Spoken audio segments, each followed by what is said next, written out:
Raina Rison verließ ihr Zuhause, um sich mit ihrem Freund zu treffen. An diesem Tag hatte sie ein Problem und konnte leider nicht zum Treffpunkt gehen. Der Mörder von Raina konnte jahrelang der Polizei entkommen, wurde jedoch schließlich gefasst. In unserem ersten Fall werden wir darüber sprechen, wie der Täter gefasst wurde. Darüber hinaus werden wir Zeuge des Verschwindens eines 19-jährigen Mädchens, das in den Vereinigten Staaten von Amerika lebt. Wenn Sie bereit sind, fangen wir an.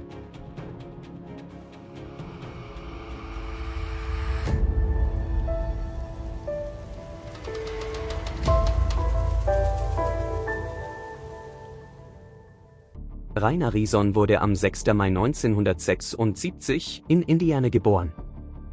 Raina war Schülerin in der 2. Klasse der High School und lebte mit ihrer Familie in La Porte. Sie wollte Tierärztin werden und arbeitete halbtags in einer Tierklinik. Dort war es ihre Aufgabe, die Tiere zu füttern, und diese Arbeit gefiel ihr. Raina war sehr gesellig und schloss schnell Freundschaften. Nach ihrer Schwester war sie eine lustige Person und machte gerne Witze.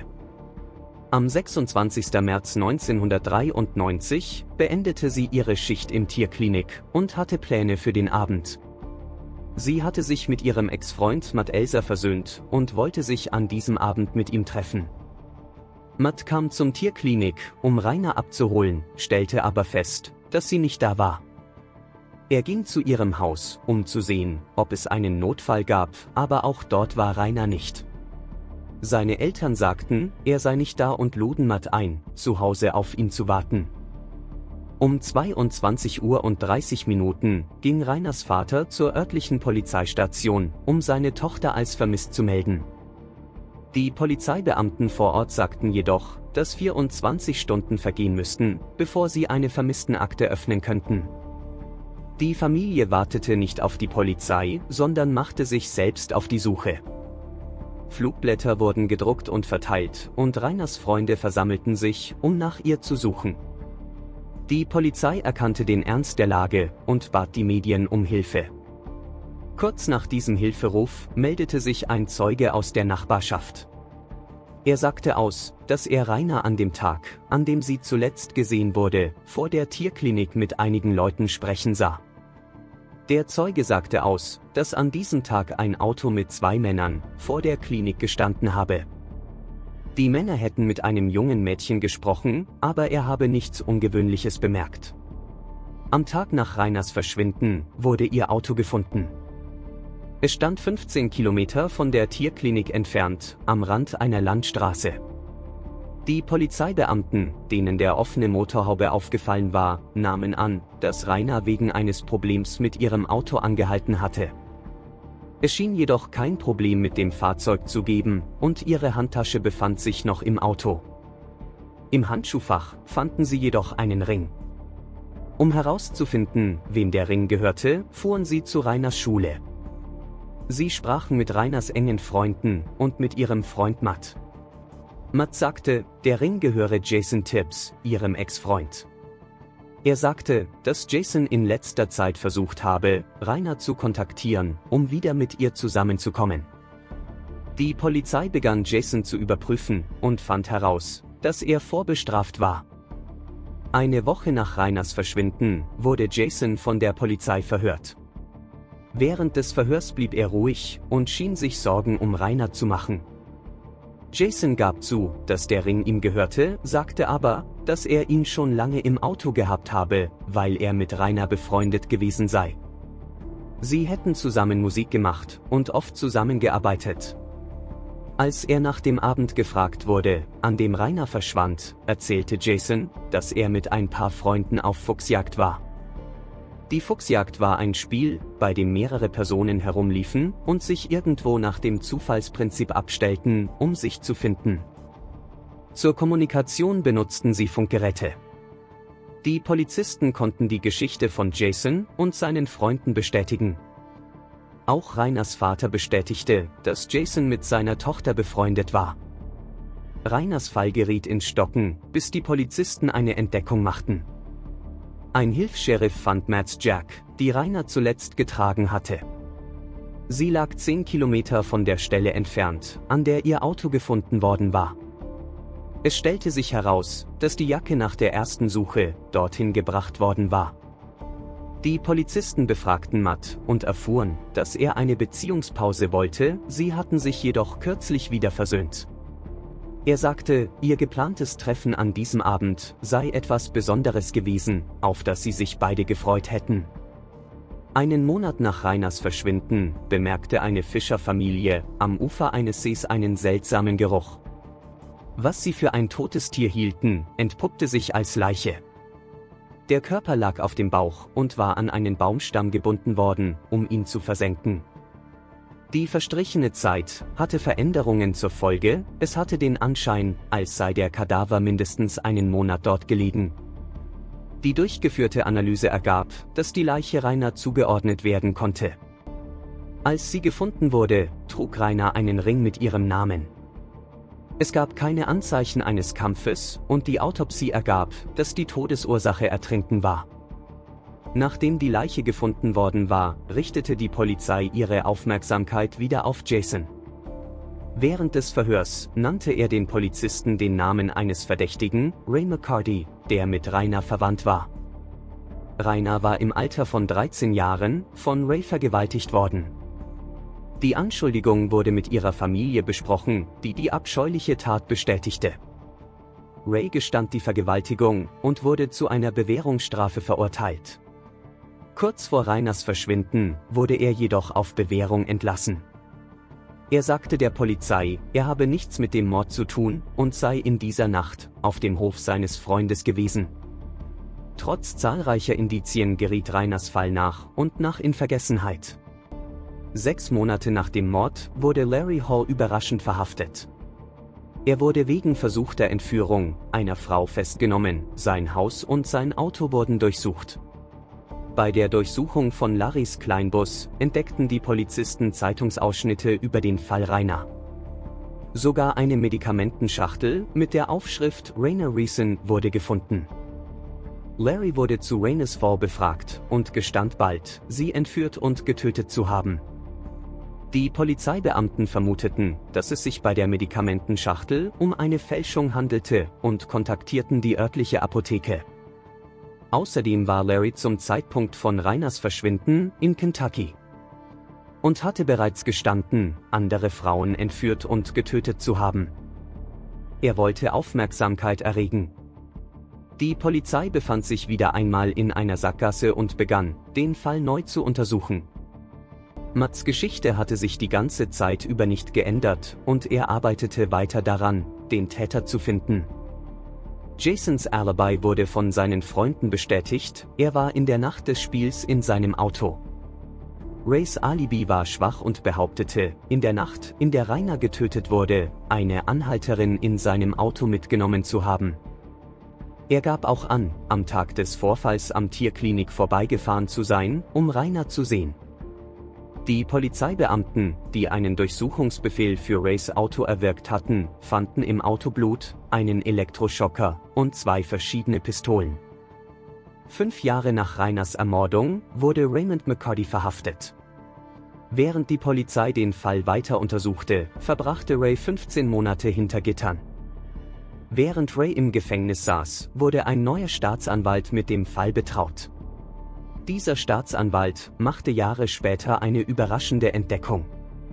Das Blut in Rays Auto stammte von einem Hirsch, da er ein leidenschaftlicher Jäger war.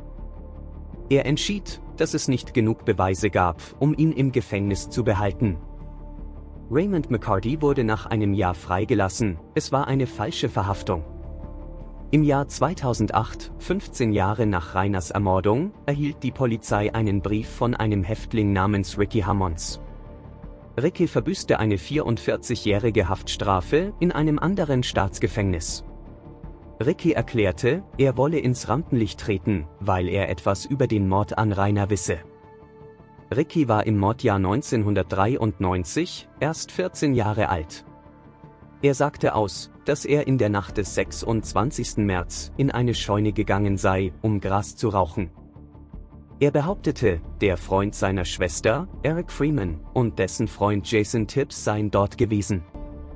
Er behauptete, Rainers Leiche habe sich im Kofferraum von Jasons Auto befunden. Er behauptete auch, ihre schwarze Jacke gesehen zu haben. Die Polizei kontaktierte Eric Freeman, um ihn zum Mord an Rainer zu befragen, aber Eric weigerte sich, mit den Polizisten zu sprechen. Die Polizisten glaubten, genug Beweise zu haben, um Jason zu verurteilen. Aber es gab ein Problem, Eric musste reden. Sie boten ihm Immunität an, wenn er ihnen alles erzählte, was er wusste. Eric nahm das Angebot an und begann zu reden. Eric erzählt, dass er am Tag des Mordes mit Jason in der Stadt unterwegs war. Sie waren auf dem Weg zum Tierklinik, um Rainer zu besuchen. Als Rainer von der Arbeit kam, ging Jason auf sie zu und gestand ihr seine Liebe. Als sie ihn zurückwies, zwang Jason sie ins Auto und erwürgte sie. Sie legten ihre Leiche in den Kofferraum und fuhren zur Scheune, wo Ricky war. Um Rainers Auto zu holen, kehrte Jason zum Tierklinik zurück, parkte das Auto in einer ländlichen Gegend und fuhr dann mit Eric zum See. Sie legten Holzstücke aus, um die Leiche zu versenken. Um Matt verdächtig zu machen, warfen sie seine Jacke in den See. Aufgrund dieses späten Geständnisses wurde Jason Tibbs 2013 verhaftet. In seinem ersten Prozess wurde Jason schuldig gesprochen und zu 40 Jahren Haft verurteilt. Bitte liken Sie dieses Video und teilen Sie Ihre Gedanken darüber in einem Kommentar. Wir reisen nach Cincinnati, im US-Bundesstaat Ohio. Dort lebte die 19-jährige Cheryl Thompson. Diejenigen, die sie kannten, beschrieben sie als intelligent, freundlich und unterhaltsam. Mit 19 Jahren wurde Cheryl an der Universität von Cincinnati aufgenommen. Sie liebte es, anderen Menschen zu helfen und träumte davon, Krankenschwester zu werden. Im März 1978 begannen die Semesterferien an der Universität. Eines Abends wollte sich Cheryl mit ihrem Freund in einer Diskothek treffen. Sie erzählte auch ihrer Freundin Laura von der Verabredung in der Disco. Laura stimmte sogar zu, sich dem jungen Paar anzuschließen, änderte dann aber ihre Pläne. Laura rief Cheryl an, um ihr mitzuteilen, dass sie es sich anders überlegt hatte. Sie sagte Cheryl am Telefon, dass sie auch nicht hingehen sollte. Sie erwähnte ein schlechtes Gefühl, das sie hatte, aber Laura schenkte diesem Gefühl keine Beachtung. Cheryl verabschiedete sich von ihrem jüngeren Bruder zu Hause und fuhr los. Sie machte sich auf den Weg zur Disco, das war das letzte Mal, dass sie lebend gesehen wurde. Ihr Freund kam in die Disco und wartete geduldig bis Mitternacht auf Cheryl. Aber die Stunden vergingen und Cheryl kam nicht. Ihr Freund verließ die Disco, um sie zu suchen. Während er umherirrte, sah er Cheryls Auto, das etwas entfernt von der Diskothek geparkt war. Als er sich dem Auto näherte, bemerkte er, dass die Türen verschlossen waren. In diesem Moment spürte er, dass etwas nicht stimmte. Er ging nach Hause und erzählte seinem Bruder, was passiert war. Gemeinsam gingen sie zurück in die Disco, sie holen den Ersatzschlüssel für Cheryls Auto und gehen zum Auto. Sie parken Cheryls Auto ordentlich und machen sich auf die Suche. Aber es gab keine Spur von ihr. Nach erfolgloser Suche kehrte Cheryls Freund zu dem Ort zurück, an dem sie das Auto geparkt hatte. Genau in diesem Moment sah er, wie ein unbekannter Mann das Auto wegfuhr. Er versuchte noch, dem Auto hinterher zu laufen, aber es gelang ihm nicht mehr, der Mann entfernte sich schnell. Erst verschwand ihre Freundin spurlos, und nun wurde auch noch ihr Auto gestohlen. Sie riefen das Cincinnati Police Department an, und die Suche begann. Wälder und leerstehende Gebäude wurden durchkämmt. Die Autobahnpolizei von Ohio und Polizeihubschrauber beteiligten sich an der Suche, aber es wurde keine Spur gefunden. Cheryls gestohlenes Auto wurde einen Tag nach ihrem Verschwinden gefunden. Es stand nur wenige Blocks von der Diskothek entfernt, in einer verlassenen Straße. In der Hoffnung, einen Augenzeugen zu finden, begannen die Polizisten, von Tür zu gehen. Aber es gab keine Spur von Cheryl, bis fast 20 Tage später. Am Morgen des 8. April 1978 war ein Parkwächter des Ohio Department of Natural Resources unterwegs. Er kontrollierte die Angelscheine im Little Miami River. Dabei bemerkte er etwas, das sich in den Büschen verfangen hatte. Als er näher kam, erkannte er, dass es sich um die verwesende Leiche einer Frau handelte. Die Frau war bekleidet, trug Schuhe, Strümpfe und Schmuck. Der Wachmann kehrte zu seinem Wagen zurück und verständigte sofort die Polizei. Das Büro des Sheriffs von Hamilton County traf ein und sicherte das Gebiet. Die Leiche wurde zur Identifizierung und Obduktion in das Gerichtsmedizinische Institut gebracht. Anhand der zahnärztlichen Unterlagen wurde festgestellt, dass es sich bei der Leiche um Cheryl Thompson handelte. Auch das Obduktionsergebnis lag vor: Cheryl war vergewaltigt und ertränkt worden. Der Gerichtsmediziner, der die Obduktion durchführte, glaubte, dass Cheryl vor etwa 3 Tagen getötet worden war. Damals war die DNA-Technologie noch nicht weit genug entwickelt, um eine detaillierte Analyse durchführen zu können. Leider vergingen Jahrzehnte, ohne dass eine Spur gefunden wurde, und Cheryls Fall blieb ungelöst. Cheryls Eltern starben, ohne zu wissen, wer ihre Tochter ermordet hatte.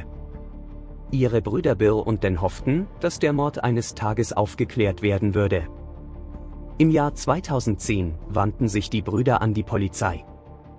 Die DNA-Beweise aus Cheryls Fall wurden zur Analyse ins Labor geschickt. Das ermittelte DNA-Profil wurde mit der Verbrecherdatenbank abgeglichen. Es konnte jedoch keine Übereinstimmung gefunden werden und wieder gab es keine Fortschritte. Es sollte weitere 10 Jahre dauern, bis die Ermittler endlich die gesuchte Antwort erhielten. Das Sperma, das aus Cheryls Unterwäsche entnommen worden war, wurde an ein Drittunternehmen für Ahnenforschung geschickt. Die Ergebnisse führten zu einem Stammbaum und insgesamt 3 Personen wurden ausgewählt. Es handelte sich um einen Bruder, einen Cousin und einen Onkel. Diese 3 Personen wurden von den Ermittlern ausfindig gemacht und ihnen wurde der Grund für die Nachforschungen mitgeteilt. Von ihnen wurde eine DNA-Probe verlangt, aber auch hier konnte keine Übereinstimmung gefunden werden. Aber alle 3 Männer gaben den Ermittlern während ihrer Vernehmung eine wichtige Information. Diese Information war, dass es einen weiteren Bruder gab, der Ralph Howell hieß. Ralph war 1985 bei einem Autounfall ums Leben gekommen. Mit dieser Information hatten die Ermittler endlich eine neue Spur. Sie gingen zu Ralphs Grab in Avondale, öffneten das Grab und zogen die Leiche heraus. Sie schickten sie zur forensischen Analyse ins Labor und warteten auf die Ergebnisse. Schließlich kamen die Ergebnisse und es gab eine perfekte Übereinstimmung. Ralph hatte vor seinem Tod als Zeitungsausträger für ein Zeitungsunternehmen in Cincinnati gearbeitet.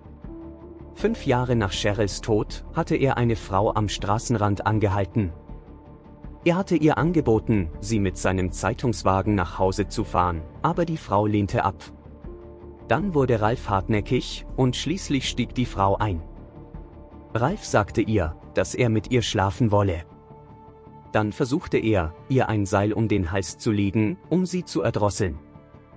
Der kämpfenden Frau gelang es schließlich, den Lastwagen anzuhalten und sich aus Ralphs Griff zu befreien. Sie meldete den Vorfall der Polizei, woraufhin Ralph verhaftet wurde. Zwischen 1976 und 1978 wurden 3 weitere Frauen ähnlich wie Cheryl, vergewaltigt und ertränkt aufgefunden. Von ihnen wurden jedoch keine DNA-Proben genommen, so dass unklar blieb, ob Ralph ihr Mörder war. Die Polizei von Loveland gab die Suche nach dem Mörder von Cheryl Thompson nie auf. Mehr als 40 Jahre später fanden sie schließlich den Täter und schlossen den Fall ab. Für weitere Videos klicken Sie. Das Video auf der linken Seite kann als verstörend empfunden werden und wird daher nur für erwachsene Benutzer empfohlen. Die Wiedergabeliste auf der rechten Seite besteht aus Videos, die am beliebtesten sind.